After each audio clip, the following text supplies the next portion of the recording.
Well, hello and welcome to all of our viewers around the world. I'm Fiona Lang-Sharp, IBCLC Director of Communications and MC here at Gold Learning. Well, if you've been watching our videos recently, you would have noticed that we're talking all about our tongue tie symposium. And I tell you, it brings me an amount of glee just because of the fact that we're back here again.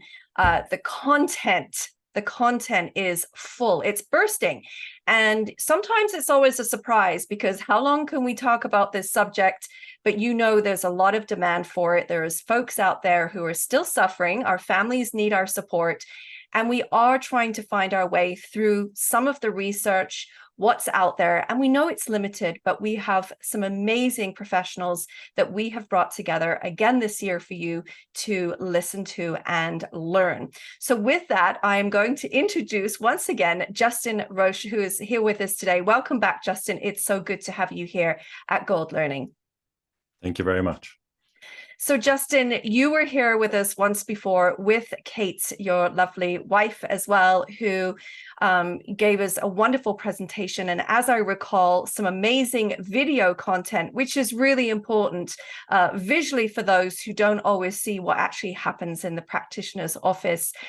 So tell me a little bit about where you are in the world again and sort of what your environment looks like so people can get caught up with what you do. Okay, so I suppose Kate and I set up the practice that we have now back in 2017. I suppose we were doing tongue ties before that, but basically set up a dedicated space for it. I suppose that's grown over time. So we would see best part of about 1,000 families a year with babies, and then probably another 300-400 a year of older children and adults with tongue ties. So we've got a team of 25 that work with us, including the kind of myofunctional therapy. We've got lactation support. We've got pediatric nurses. Obviously, we've got our whole admin team and all the support staff as well that kind of allow us to make that happen. But yeah, we're busy. I suppose we're obsessed with tongue tie. And I make no excuses for that. Do you know what I mean? A lot of that started because of our children having tongue tie. And I suppose we've learned a lot from the experience that we've had with them and how they've kind of come over time. And then obviously with all the families and children that we meet, I suppose we're forever shaping how we provide care and trying to move that on, and obviously trying to combine that with the research that's out there as well. So, and hopefully, I suppose with the talk I've got, that we'll kind of, I suppose, share some of that knowledge that we've got and try and put that into perspective for other people as well. Yeah, absolutely. So yeah, I know you give no excuse to it because people refer to you all the time and you are changing a lot of lives, but I know that you're very dedicated to the field in terms of keeping up with the research and providing the care that families are looking for. I do want to mention that Justin is a pediatrician and an IBCLC amongst other things as well. And I know that you continue to work endlessly with your team. Your team has grown, I think, since the last time we spoke in the UK, in Ireland, in fact. You're still in the same location, Yep. Justin? Yeah. Yes, so we're in Clonmel in County Tipperary. I suppose we're getting to the point where the space that we have currently is kind of reaching capacity. So our next plan is that we're busy exploring kind of, I suppose, the next expansion and trying to create a purpose-built center as well, like in that. So, and we'd love to put education in as a big part, a piece of that as well. So there's lots of other ideas kind of tipping away in the background as well, like in that. Oh my goodness. Yeah. Well, it certainly seems like the demand is there. Now you treat infants, children, and adults at your center as well. So has that continued to be, have you still seen that continue to grow as well, where you get a whole different range of folks coming to you? Yeah, very much so. So, and I suppose the children and adults, I suppose, is one of the bits that's growing. I suppose for us, we would do frenuloplasty. So that's a slightly different surgery from the baby surgery. We do that under conscious sedation. We're putting sutures in, and certainly one of the videos will show in the talk, how we do that surgery, at least the surgery itself, like in that. So but yeah, I suppose we're always trying to push back those boundaries, try and improve care for people, and look at how we can kind of maximize their outcomes and potentials. Absolutely. Now tell me, Justin, when you're fully immersed in a project like yours, where it's really what you do, it's your whole life, and how you've integrated, the other practitioners into your world as well. You mentioned about staying up to date with the research. So how does one become objective in that whole presence? Because I think one of the things that comes up all the time is the lack of research that really is available. So you have the demand, you have your practice. Now, how are you implementing, or how do you yourself stay up to date with what's happening?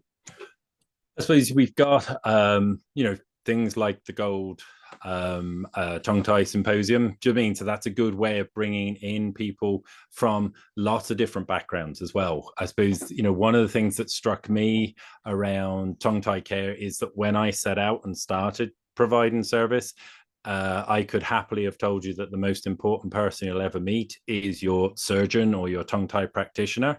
Now looking back, yes, I've got to do my piece well. But if I do my piece well, I now become the least important person that you'll ever meet. Do you know what I mean? Because I'm changing structure by doing that tongue tie release. The thing that really matters is changing function. And that's where having lactation support, having myofunctional therapy, and also those extended people, so osteopaths, craniosacral therapists, and all those bits, and speech and language therapy. So getting the, I suppose, dealing with the strains and stresses and tensions that there are, that because of compensations that children and adults have had in order to achieve function, albeit through abnormal kind of pathways, and that all needs unpicking, and you've got to normalize how they're now doing their function. So it's all those pieces coming together. And like I say, now I realize I'm a very small piece of a jigsaw in a big puzzle. And that, but yeah, so having things like Gold, where you can bring those different elements in, so that and it's hard to get everybody together otherwise in a room. Do you know what I mean? Like in that, like Sure. We get fascinating stuff from, say, like the American Laser Study Club, but most of the people there will be physicians, dentists. Do you know what I mean? So it tends to be the providers, and that, and I wouldn't miss that for the world. But having that where you can bring so many different elements together, and I think it just facilitates that, and it makes it so much easier, doing things online. It's, I suppose, COVID's kind of taught us that as well, is you can access an awful lot of content without ever having to leave home. Yes. It's still nice to get to those conferences because you can, you share bits, but the amount of data and information you can collect from something like that, do you mean? And then look at how do we apply that to what we're doing, and taking those nuggets that people have kind of already kind of worked out, and then building that in, so you take you on to that next step as well. Yeah, it is it's an amazing cohort of modalities really that have now have the interest where we didn't see that before, Yes. And so it's become really relevant in, in our communities, of how we can provide support, how we can refer to those different modalities. Still a lot of work to do, I feel, in terms of education, like you said, and I'm excited to hear where you're going to be elevating, your education and sort of your next stop. That will be really exciting to hear how you can, complement that. Mentorship, is a word that comes to mind, where we want to see more people getting that mentorship and really understanding, the niche part of this area.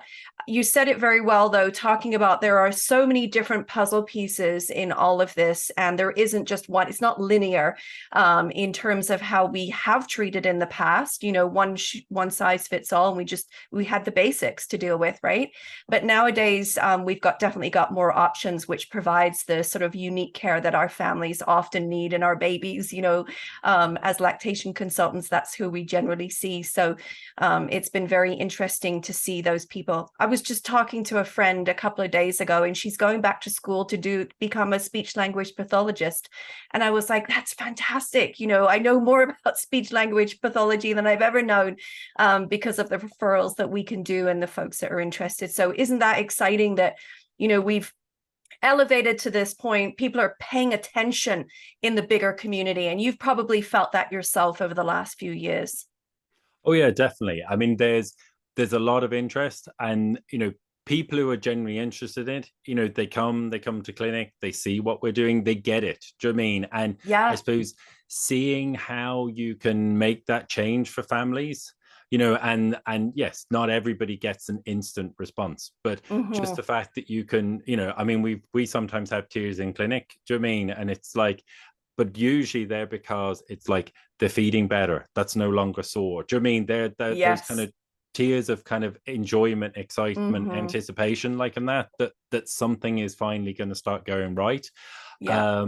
But yeah, having clinicians who've got an interest in it is absolutely fantastic. We love people coming, do you know what I mean, and seeing that. And I suppose we usually send them away exhausted, because we're like, Right. well, if we've got you, we're going to tell you. And they're like, so the Everything. information's flying at them like in that. So they usually kind of go home with, I'm going to have to come back. It's like, do Yes. you know what I mean? Like in that. So Yeah, amazing. but Good yeah. work. That's great work. That's great work. Well, speaking of your work, let's talk briefly here just about your presentation, because I know now those of you listening in, you're eager to hear what Justin's going to be talking about. So beneath the surface, anatomy and physiology, and how these influence the approach to frenectomy. Tell me briefly what you're going to be touching on during this presentation, Justin.